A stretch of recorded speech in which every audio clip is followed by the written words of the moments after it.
ஏற்றுக்கொள்வதனாலும் கிருபையும் சமாதானம் நல்ல பிதாவின் வார்த்தைகளை சிறுவன் வரப்பட்டு காத்துக் கொள்ளும். சொல்ல வார்த்தை தகுந்த வாழ்க்கை வாழ்வை ஜீவியம் செய்ய உதவி செய்யும். ஜனத்தை ஆசீர்வதிக்கும். இயேசுவின் மூலம் பிதாவுக்கு வெளிப்படம் 21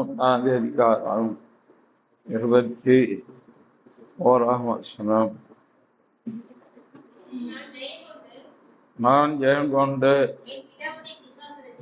பிதாவுடைய சிங்காசனத்தில் அவரோட கூட உட்கார்ந்தது போல ஜெயம் கொள்ளுகிறவன் எவனோ அவனும் அவருடைய சிங்காசனத்தில் என்னோடு கூட உட்காரும்படிக்கு அருள் செய்க. கடைசி சபை 7 தவல்ல கடைசி சபைக்கு அவர் எழுதும்போது தோன்றும்போது மிக கடினமாக அவர் துவங்கினால் முடிக்கும் போது இந்த சபைக்கு சில ஆலோசனைகளை கொடுத்து அடுத்ததாக யார் என்னோடு அமர்வார் என்பதையும் சொல்லி அவர் முடிக்கிறார். நான் ஜெயம் கொண்டு அவர் சொல்றார். ஆண்டவர் இந்த உலகத்துக்கு வந்தபோது இந்த உலகத்தில் அவரை சத்துரு பிசாசு சோதிக்கதான் செய்தார். அவர் தேவகுமாரன் இருந்தாலும் இந்த உலகத்தின் அதிபதியின் ஆண்டவர் அவனை சொல்றார். உலகத்தின் அதிபதியை நடத்த வாரான், அவனுக்கு என்னிடத்தில் ஒன்றுமில்லைங்கார். அதனால இந்த உலகத்தில் அவர் மனுஷனா வந்துட்டா தெய்வம் தான்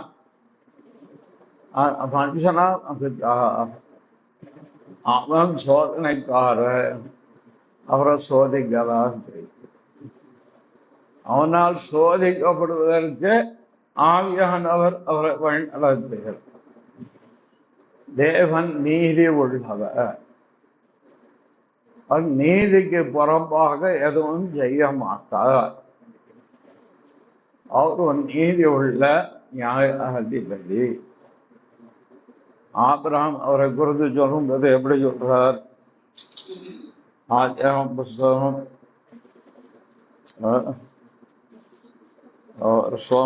சோதம் குமாராவுக்கு ஜெயிக்கும்போது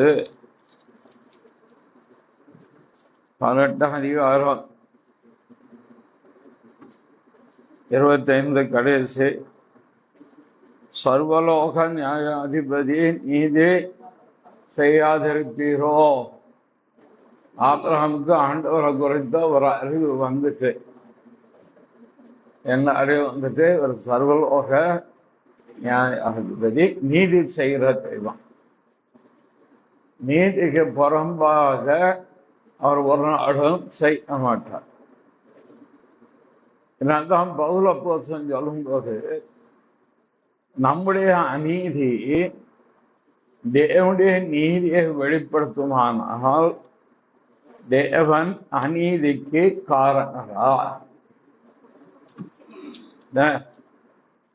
அப்படி அவர் அநீதிக்கு காரணராய் இருந்தால் அவர் நியாயம் தீர்ப்பது எப்படி?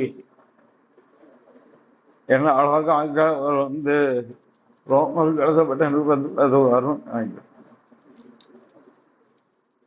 தேவன் அநீதிக்கு காரணரா? அநீதிக்கு காரணரானால் நியாயம் தீர்ப்பது எப்படி? இவங்க தப்பு பண்ணிட்டு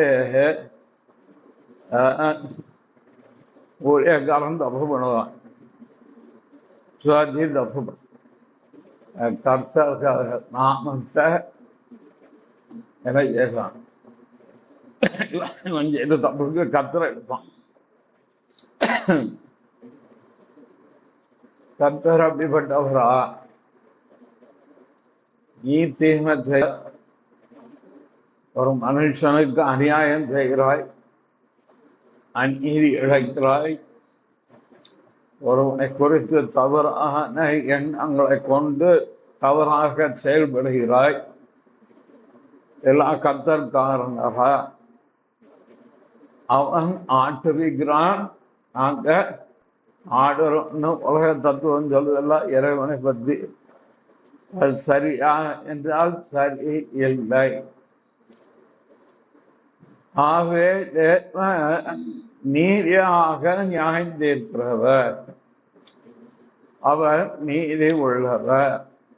ஆகவேதான் குமாரன் இந்த உலகத்தில் வெளிப்பட்ட போது அவரை பைபாஸ் பண்ணி கொண்டு போறார், நேர் வழியில கொண்டு போறவர், நீதியின் பாதைக்குள்ள அவரை கொண்டு போறார். எப்படி உலகத்துக்கு வந்தாச்சா, உலகத்துல வந்தா பிசாசு சோதிக்கிறவன், சோதனைக்காரன்.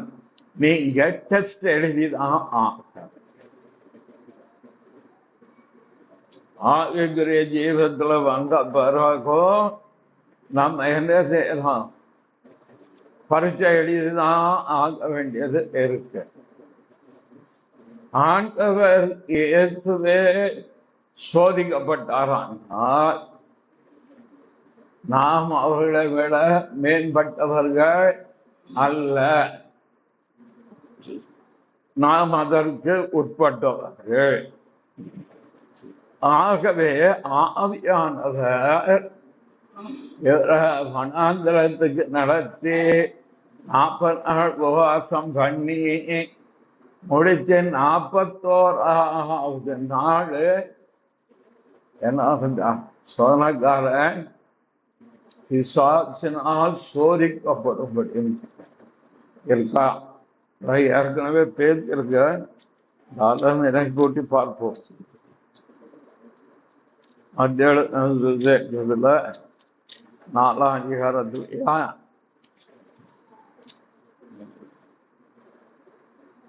1 அப்பொழுது இயேசு பிசாசினால் சோதிக்கப்படுவதற்கு ஆவியானவராலே வனாந்தரத்துக்கு கொண்டு போகப்பட்ட அப்ப என்ன பயங்கரமா இருக்கு.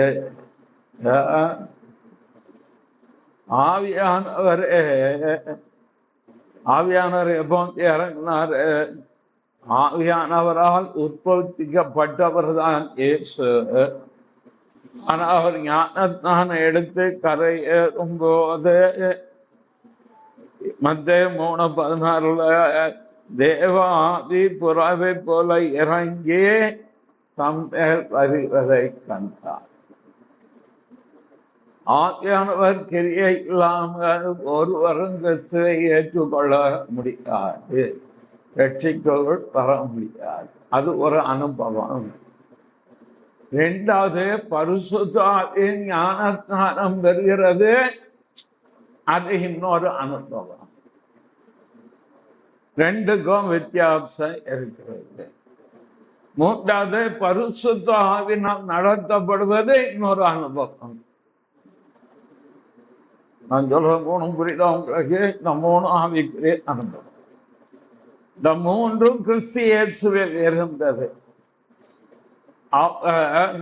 லூக்கா சுவிசேஷம் 1ஆம் அதிகாரமா மரியாளிடத்தில் தேவதூதன் அனுப்பப்படுகிறார். அங்கே 35ஆம் வசனம், தேவதூதன் அவளுக்கு பிரதியுத்தரமாக, பரிசுத்த ஆவி உன்மேல் வரும், உன்னமாவுடைய பலம் உன்மேல் நிழலிடும், உன்னிடத்தில் பிறக்கும் பரிசுத்தம் உள்ளதே தேவனுடைய குமாரன். இந்த விசுவாச அறிக்கை பண்ணுவாங்க தென்னிந்திய திருச்சபையில. அது நமக்கு தெரிஞ்சிருக்கணும். முற்காலத்தில் அந்த சபை பிதாக்கள் சும்மா எழுதி வைக்கல. பரிசுத்த ஆவியினாலே உற்பத்திக்கப்பட்டு அப்படின்னு ஒரு வார்த்தை அதுல வரும். அப்ப பரிசுத்த ஆவியானவர் மரியாளின் மேல் வந்த பொழுது பரிசுத்த ஆவியின் பலத்தினாலே கன்னிகை கற்பவது. அதனால்தான் பரிசுத்த ஆவியினால் கன்னி மரியாதத்தில் பிறந்த தேவகுமாரனாகிய இயேசு ஆகிய கர்த்தர் அவர் ஒருத்தர் தான். கர்த்தாக்கள் ஏகப்பட்டது இருக்கு, அநேக கர்த்தாக்கள் உண்டு. லார்டு கிருஷ்ணா அதுவும் ஒரு கர்த்தா தானே. லார்டு ராமா அதுவும் ஒரு கர்த்தா தானே. இன்னும் இவங்களை பார்த்தா போதும், ராயர்கள் லார்ட்ஸ் டே கர்த்தருடைய நாள்னு சொல்றாங்க. அது வந்து ஞாயிற்றுக்கிழமை சொல்லல, லார்ட்ஸ் டே அதாவது ராயனுடைய நாள், அதை கர்த்தருடைய நாள்னு சொல்றாங்க. லார்ட்ஸ் டே அந்த நாள்ல தான் எல்லா ரோம பிரஜைகளும் ராயனே என் கடவுள்னா அறிக்கை பண்ணணும். யூதர்களை தவிர அவர்களுக்கு ஒரு எக்ஸாம்ஷன். யூத மார்க்கத்தில் சரித்திரம், சபை சரித்திரம். அதுல மாட்டேன்னு சொல்லி நிக்கிற கிறிஸ்தவர்களை அவர்கள் உபத்திரப்படுத்தினார். அதான் லார்ட்ஸ் டே, அதான் கர்த்தருடைய நாள். இதை நம்ம ஆட்கள் நரம்பு நரம்பு யோவான் ஆவிக்குள்ள இன்றைக்கு விசேஷமாக கர்த்தருடைய ஆவியானவர் அவரோடு இடைப்பட்டு தரிசனங்களை காமிச்சு இப்ப பேசியிருந்தோம். தேவன் அது அவர் செய்த கிரியை. பரிசுத்த ஆவியினாலே கிறிஸ்து உட்பவித்து பிறந்தார். இரண்டாவது அவர் ஞானஸ்நானம் பெற்று கரையேற்ற பொழுது தேவ ஆவியானவர் நம்மேல் புறாவை போல் இறங்குறதை அவர் கண்டார். யோவான் கண்டார். யார் தேவனுடைய புறாவை போல் ஆவியான இறங்குறாரோ அவரே அக்கினினால் ஞானஸ்நானம் கொடுக்கிறார் என்று எந்த இடத்துல வருகிறது? யோவான்லையா?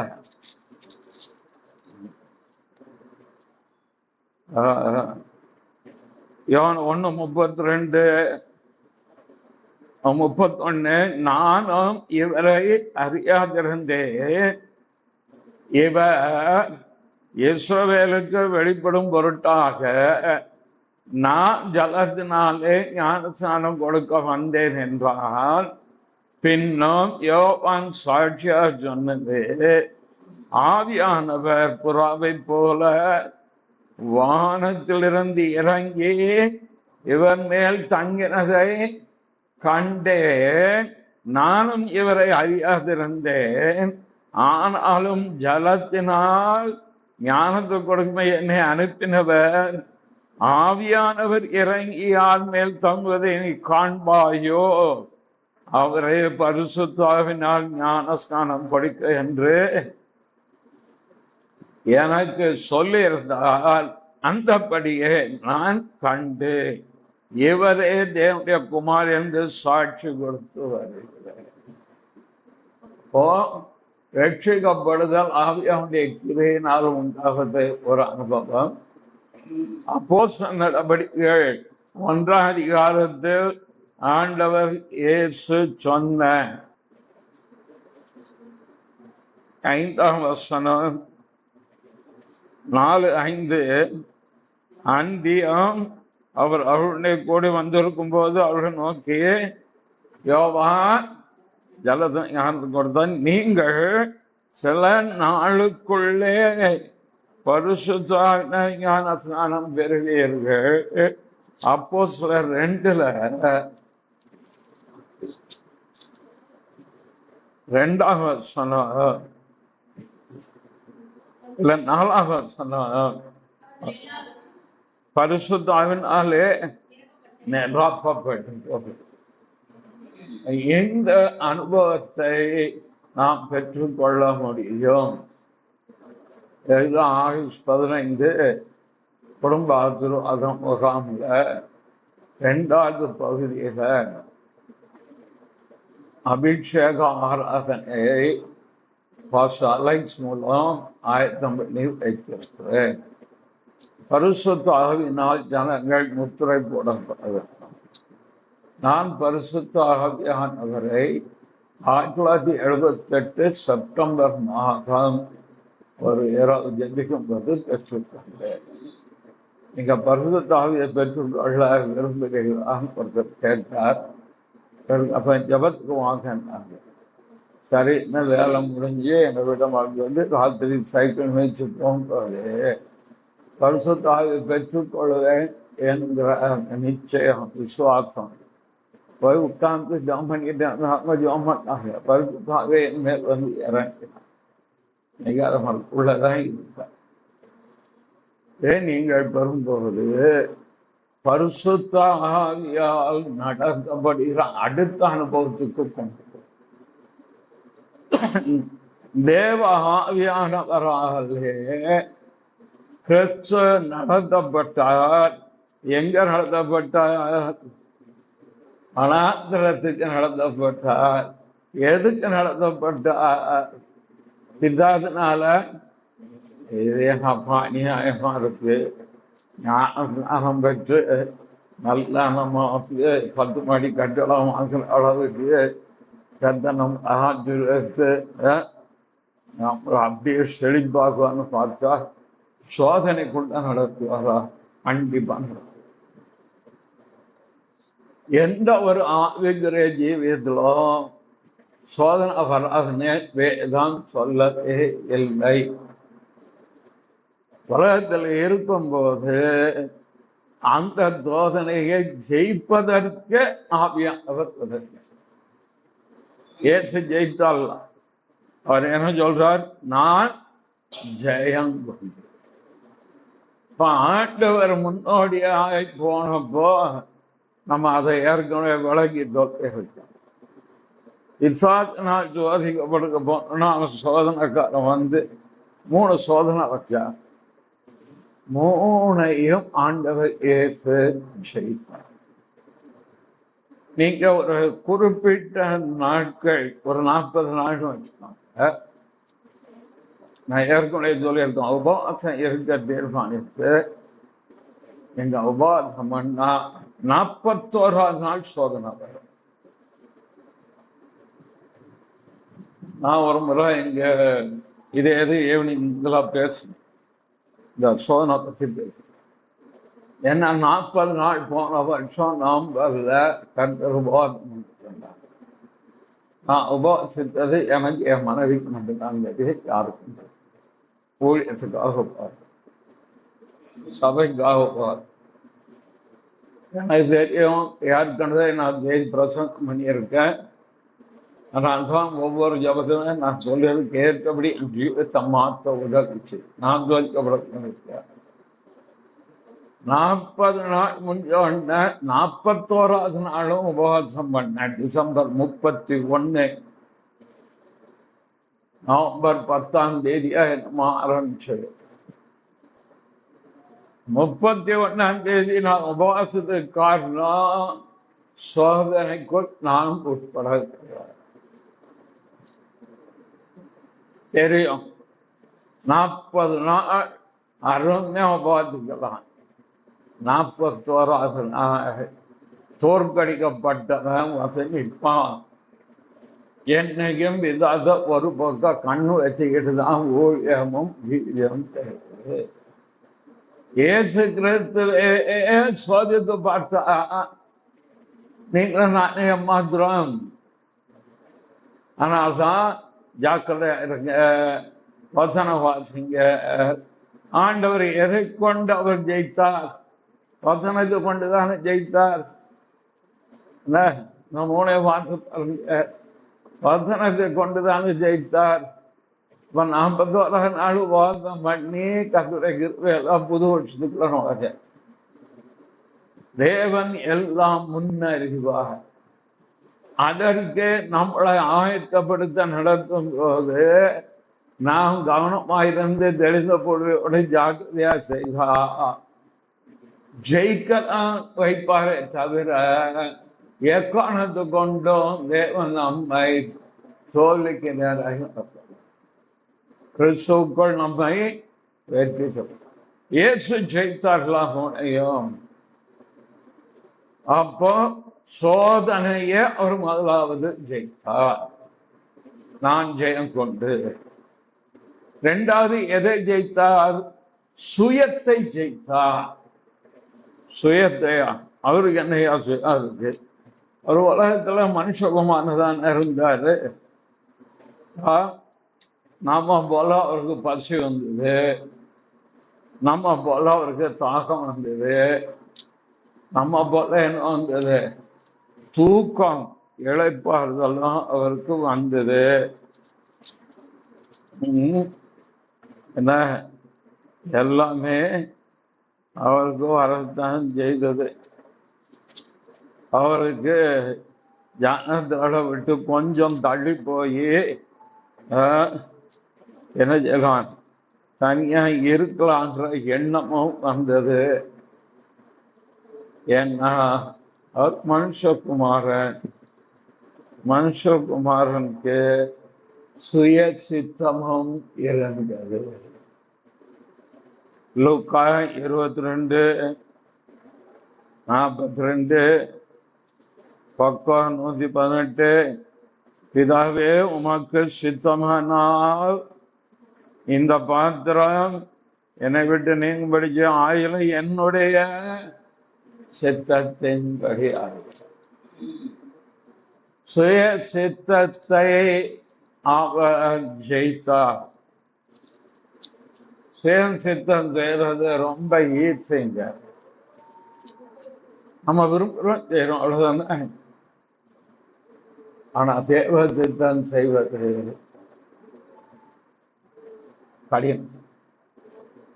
எப்படின்னா சுய சித்தம் மறித்தால்தான் தேவ சித்தத்தை நிறைவேற்றும். கடைசி 11ஆம் மணி வேளைக்கு ஆண்டவர் இயேசு வந்தார்.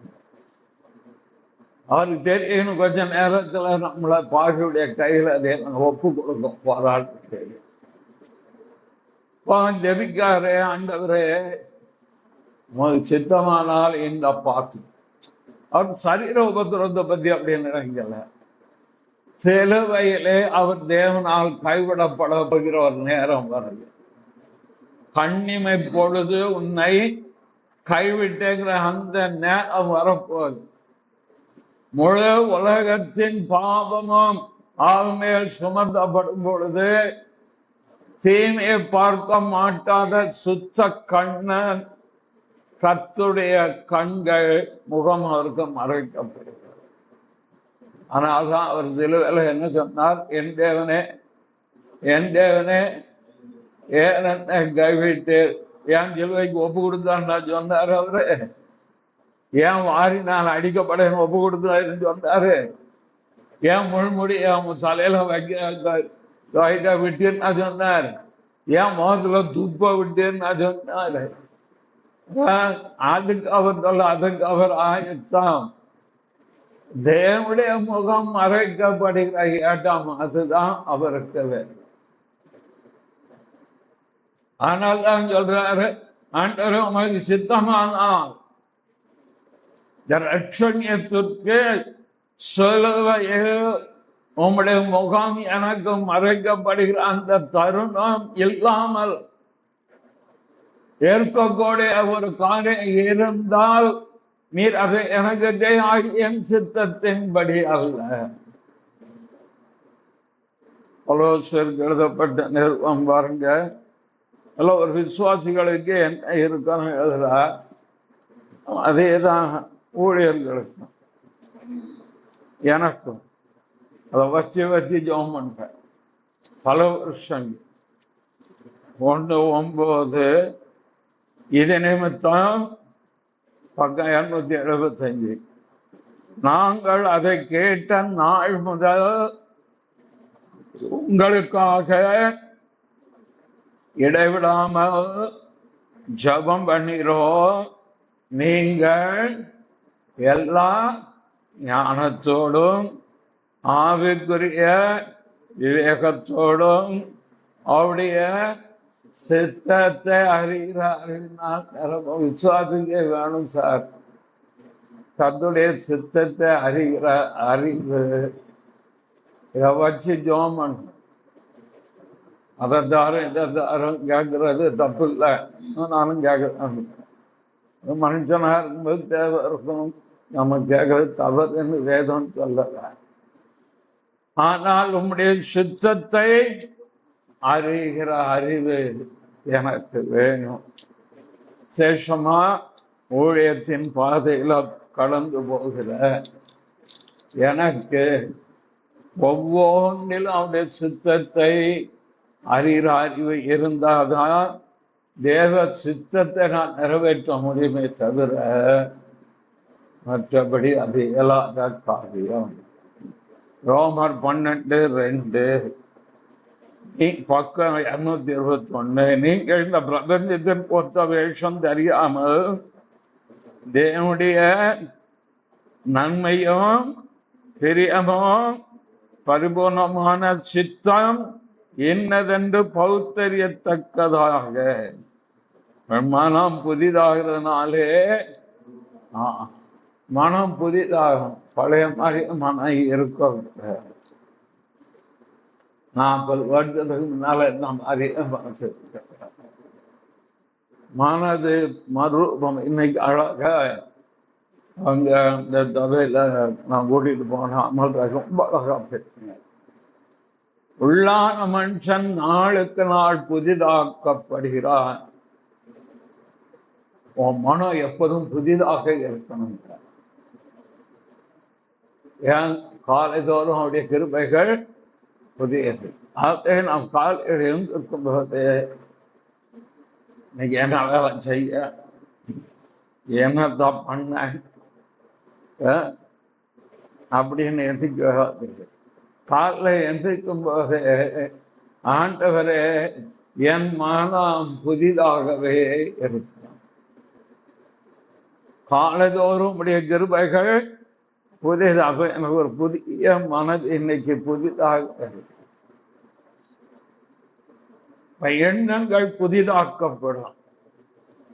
நம்முடைய விசுவாசம் பலப்படும், உறுதிப்படும். அந்தன்றுள்ள அப்பத்தை எங்களுக்கு இன்று தாரும் அது சொல்லி ஜோம் பண்ணி பாருங்க. நீ காலில் என்ன சொல்லிருந்து இங்க வந்து உட்கார்ந்துற வரைக்கும் அல்ல நான் பேசுற வரைக்கும் நான் என்ன செய்தேன் யோசித்து பார்க்க. காலைல எத்தனை மணிக்கு எஞ்சுங்கிறது கணக்கு கிடையாது. எழுந்தது அல்ல இருந்து நான் தேவனுக்கு அடுத்த காரியத்திலே செயல்பட்டேனா இல்லை என்னுடைய நேரத்தை பொழுதை வீணாக்கினேனா? வீட்டு வேலை இருக்கும், அதை நான் சரியா செய்து பார்க்கலாம். அல்லது நான் உட்கார்ந்து யார்கிட்டயாவது கதை பேசினேன்னா ஒவ்வொரு நாளும் யோசிக்கணும். சார் சில சரி சொல்லுவாங்க, வாடகைக்கு கொடுத்துட்டாங்க. நம்ம ஆட்கள் வாய பித்தாத்துக்கு வாடகைக்கு விட்டுருவோம் கூடாது. நான் என்ன இன்றைக்கே செய்ய போகிறேன்? காலைல எழுந்திருந்து ஒரு ஜபத்தை பண்ணி ஒரு பைபிளை பார்த்துட்டு ஆராதனைக்கு போவதற்கு எல்லா ஆயுதமும் பண்ணிட்டு இந்த ஆராதனையில கொண்டாந்து என் துணைவியாரை விட்டுட்டு இன்னொரு ஊழியக்காரரை கூப்பிட்டுட்டு 1/2 மணி நேரம் டிராவல் பண்ணி போய் அங்க அந்த ஊழியத்தை கவனித்து கண்காணித்து அது முடிஞ்சோடனே எடுத்துட்டு இங்க வந்து திரும்ப எங்க நடந்த ஊழிய என்னங்கிறத வெளியே உட்காந்து அது என்ன பேசுறாரு என்ன சொல்லி கொடுத்துருக்கேன். ஆராதனைக்குள்ள வந்துட்டா கவனம் எங்க இருக்கணும், வெளியே 10 வந்து உட்கார்ந்து என்ன பேசுறார், என்ன சப்ஜெக்ட் பேசுறார், இது ஜனத்துக்குள் எப்படி போகுது, ஜனங்கள் எப்படி அதை ரிசீவ் பண்றாங்க என்கிறத இன்னைக்கு அவர் பேர் அமல்ராஜ் ரொம்ப அழகா 40 நிமிஷம் பஞ்ச ஜனம்தான் அவருக்கு சொல்லிதான் கூட்டிட்டு போனேன். மானத்துக்கு போதையை கொதிக்கக்கூடாது, ஒழுங்கா பேச ஒரு தோல் உறிஞ்சு உப்பு போட்டுதான் கூட்டிட்டு போனேன். அழகா வெளிப்பாடோடு தீர்க்க தரிசனத்தோடு அழகாக பேச்சு. நான் என்ன பேசுவேன், இங்க முடிச்சுட்டு வீட்டில் போய் உணவருந்தி இழைப்பாரி சாயங்காலம் புரட்டுவார். முடிஞ்ச உடனே போய் உணவருந்தி என்ன செய்து இழைப்பார போய் இந்த ஒரு நாளுக்கு ஒவ்வொரு நாளும் பாருங்க, நீங்க வேலைக்கு போறவங்க காலைல புறப்பட்டு வேலைக்கு போய் வேலையில உண்மையாக இருந்து வேலையை சரியாக செய்து எதை செய்தாலும் கர்த்தருக்கென்று மனப்பூர்வமாக உங்க வேலை உங்க ஊழிய ஸ்தலம் அதான் வேதம் சொல்லுது. நாங்க தெய்வ ஊழிய இது தனிப்பட்டது.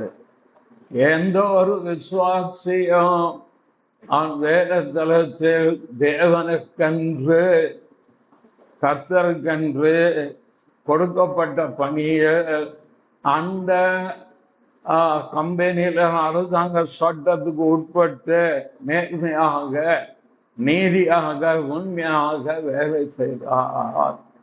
அது தேவனுக்கு செய்கிற ஊழியம். ஊழியம் அழைக்கப்படுகிறது மட்டும் நினைக்காதீங்க. அதில் ஏற்று நாம் மகிமைப்படும். ஆகவே அதில் கவனமா இருங்கன்னு கற்றுக் கொடுக்கலாம். பிறகு வீட்டுக்கு வந்து இழந்தாகிறோம்.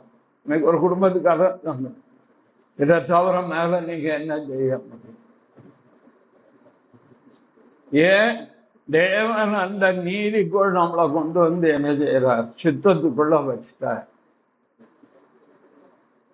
சோதிக்கப்பட்டும் அவர் ஜெயம் கொண்டார்.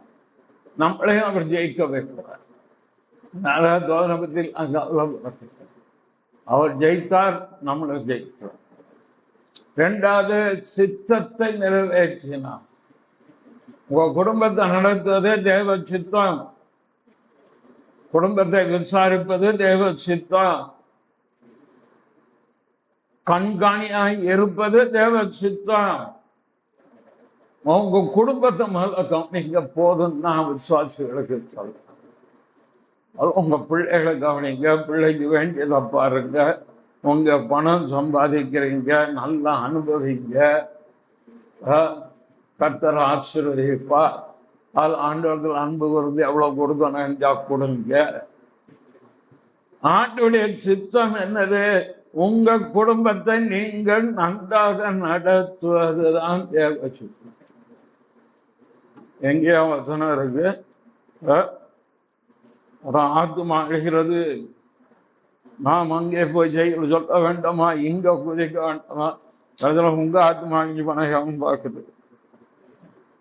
1:5-8 பக்கம் 288. ஒருவன் தன் சொந்த ஜனங்களையும் விசேஷமா தன் வீட்டாரையும் விசாரியாமற் போனால் அவன் விசுவாசத்தை மாறுதளித்தவனும். அடுத்தது, அவிசுவாசிலோ குடும்பத்தை பாருங்க ஆண்டவர். இன்னொரு இடத்துலயும் வரும், குடும்பத்தை விசாரிக்க சொல்லி.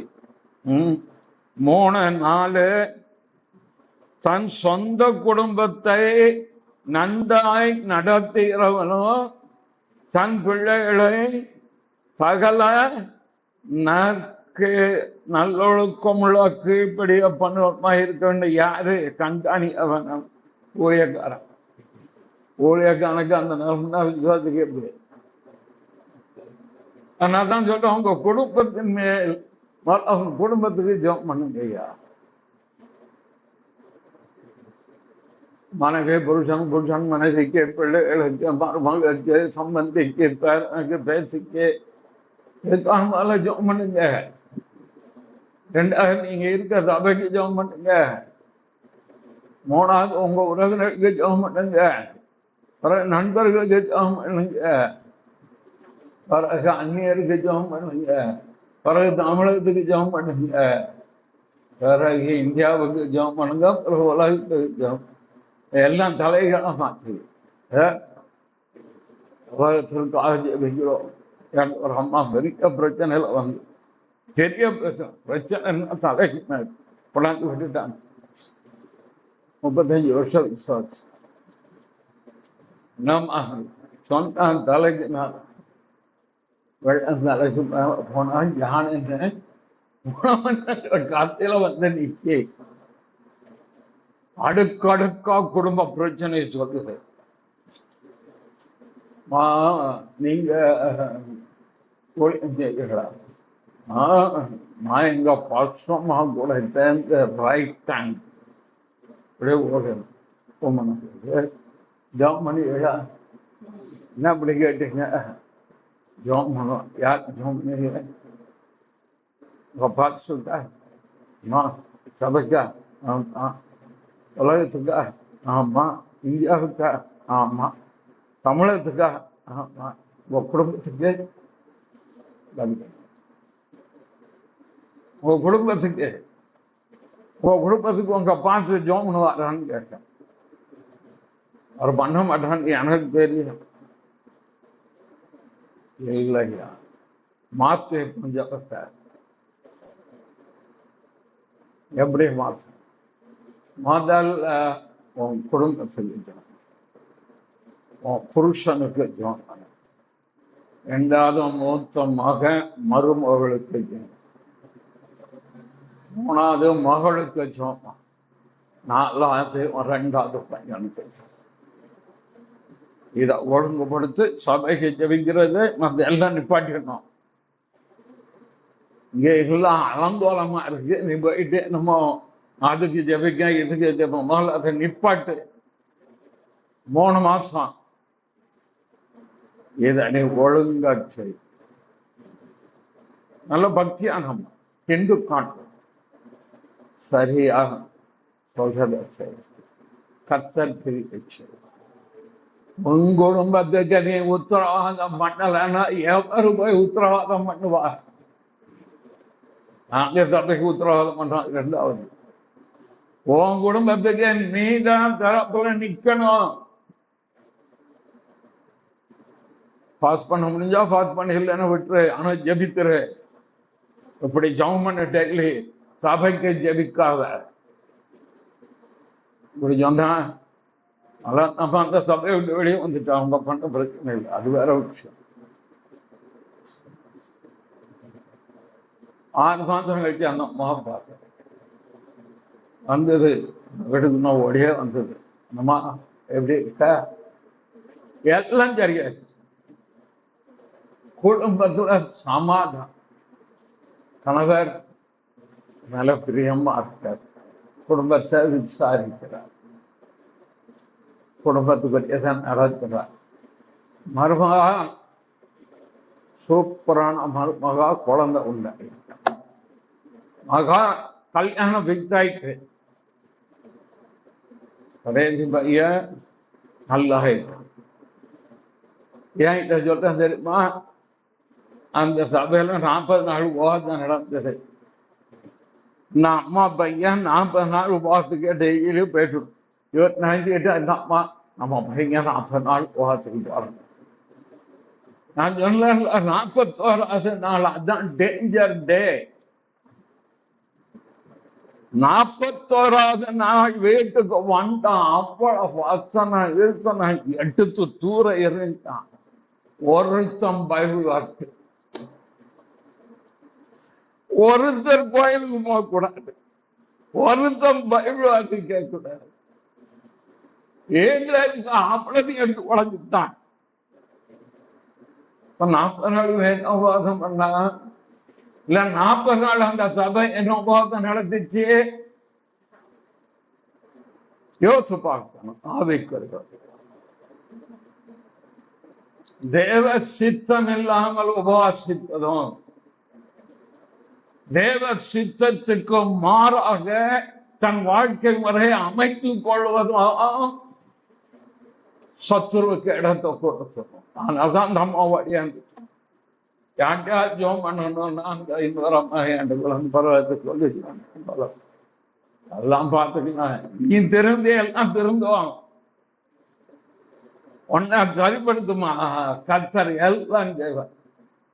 3 மாதம் தான் எவ்ரிதிங் காணும். சின்ன பையன் எப்படி இருக்கான்? நல்லா இருக்கான் ஐயா, நல்லா அமைதலா சமாதமா நல்லா சபை காரியங்கள் சபை காரியம் இருக்கட்டும். முதல்ல ஒழுங்கா இருக்கான்னா ஒழுங்கா இருக்காங்க. மகா கல்யாணம் வித்தாகியா மருமா நல்ல என் அன்பா இருக்காங்க. தந்து வைக்கிறார். கணவர் குடும்ப சமாதானம் உங்க கையில. அதான் ஆண்டவர் சும்மா ஒன்று எழுதி வைக்கிறார். நன்றாக நம்ம பண்ற தூரம் போன கிளி மாறி செய்கிறது. என் குடும்பத்துக்கு மேல ஜோம் ஆத்மா அழிகிறது. அந்த ஊழியக்காட்டு சொல்லி விட்டாங்க, இப்படி ஜெபித்தா கர்த்தர் ஒன்னும் செய்ய மாட்டார். நானே கடந்த நாட்களை ஜோம் பண்ணேன் காரியத்துக்கு பதிலே வரல. சரி, இப்படி சுத்தம் பரமண்டலத்தில் இப்படி சுத்தம் செய்யப்படுகிறது போல பூமியில் செய்யப்படுவதாக விட்டாச்சு. திரும்ப இருந்தாலும் 2ஆம் விசைக்கரம் நீட்டும் தெய்வம் கொஞ்சம் இறக்கிறது திரும்ப ஜபத்தை விட முடியுமா? தேவனால் எல்லாம் கூட இல்ல. சரி, ஏதாவது ஒரு நண்பன் அதுக்குள்ள இருக்கும், அது எனக்கு தெரியல. ஆனாலும் இறங்கிறதுக்கு இருந்தாலும் திரும்ப ஜபம் பண்ண ஆரம்பிச்சாச்சு. நேரத்தில் இருந்து எதுக்கு சொல்றேன்னா, தேவ சித்தம் உங்கள் குடும்பத்தை ஆசீர்வதிப்பது. தேவ சித்தம் நீங்க குடும்பத்துக்காக உத்தரவாதம். முதல் ஜபம் உங்க குடும்பம் தான். சம்பந்திக்கு ஜாதி ஜபிக்கணுங்க. ஆமா, சம்பந்திக்காக உட்கார்ந்து ஜோமன தோற்றம் கொடுத்த சம்பந்திக்காக தோற்ற ராஜா அப்படின்னா நம்ம சொன்னது சம்பந்திக்காச்சு. அவ இருக்காள சம்மதி இருக்காள அப்படின்னா பிசாசு போட்டு காட்டத்தை ஏற்றி விட்டுருவான். கத்தரும் பார்ப்பாரு. நீதியாச்சு அதுக்கெல்லாம் நாயாச்சு கெட்ட செய்யணும். ஜெபித்தே உனக்கு நான் கிரியே செய்ய முடியல அப்படின்னு விட்டுருவார். செய்யக்கூடாது. நாம் ஆவிக்குரிய தெய்வத்தை அறிந்தவர்கள், தேவையை ருசி பார்க்கிறது, ஏசு கிறிஸ்து யார் என்பதை நாம் அனுபவிக்கிறோம். சமாதானம், சத்துருக்களை சிநேகிங்கள், பயர்களுக்கு நன்மை செய்யுங்கள். துன்பப்படுத்துவதற்காக என் ஜபம் என்ன துன்பப்படுத்தினா ஜோமன் தோற்றம் சரியா உண்மை. இதான் சத்தியம். எங்க மேல என்னத்துக்கு ஏற்றால் எல்லாம் கூடும். அவர் தெய்வார். நாமது தேவமை யாரும் செய்வார், நாம செய்வார். ஆனா ஜெபிக்கிற முறை தேவ சித்தத்தின்படி ஜெபித்தார். தேவ சித்தத்தின்படியே குடும்பத்திற்கு உத்தரவாதம். எல்லாத்திலும் தேவ கிருபை, தேவ சமாதானம். அந்த அம்மாவுடைய மகன் கல்யாணம் செஞ்சு குழந்தை பெற்று வேகம் அவன் பார்த்து நாள் பேசிட்டான். நீங்க தான் ராஜரத்னமா? அம்மா நான் தான். அம்மா உங்களை பற்றி சொன்னாங்க, நாங்க இன்னைக்கு நல்லா இருக்கோம். அவங்க வேற தரேன், நம்ம கொஞ்சம் வராது அங்கேயே போன் பண்ணிட்டேன். நாங்கள் நன்றாக இருக்கிறோம்.